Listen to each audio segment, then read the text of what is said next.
All right, we're talking about getting a maintenance agreement in place so that whenever the billing goes out, and this would be monthly billing, that the money tracks where we really specifically want it to. So on an estimate itself, you are choosing the cost code. So the cost code is where the money's going to flow.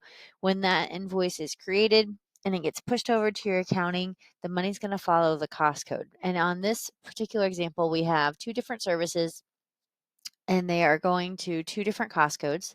They're both set to per season, meaning that billing is going to be spread out over so many months. So when you slide over to contract, you first want to say, yes, I want them to pay, and then you're going to set up the structure of those payments. So if we said this is a 26 agreement, so they're going to pay March 1st. Well, maybe it's covering several months here. Is the scope. Maybe November. Doesn't really matter. How many payments are they going to make? I don't know if that's 9. It's going to go out the first of the month at clubs. Whatever you want to put here is what the invoice is going to show. Do you need to charge tax or not? And are the payments taxable by default? And so on. Now, if I'm going to use my cost codes here, this cost code won't matter.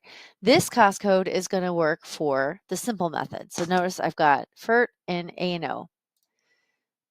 This just defaulted to A&O because it's what's at the top.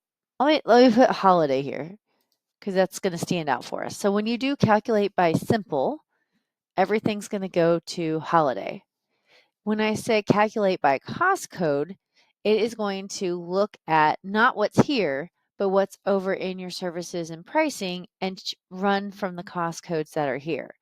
So the contract section in and of itself is going to pull anything that is set as per season. So anything that's set as per season is what it's going to pull in structure-wise, payment-wise. And then over here on the right, of course, you want to be mindful of your tax, but then this cost code only applies if you're doing the simple method. If you're not doing the simple method, it really doesn't matter what's here. If you say, I need to be sure and track, even if this person is a monthly maintenance agreement, I need to be sure to track where the money's going to go specifically based on the cost code here that we've chosen, then we want to do the by cost code method. So it's the same math and result, different calculation. So it's still the same amount monthly. It's just how are we going to get there? Now, this is nice and clean and one line item on your invoicing to your customer. Some companies don't like the fact that this could be very many line items. So this would literally have 2 line items on a proposal. This client doesn't get a whole lot of services. There's just 2.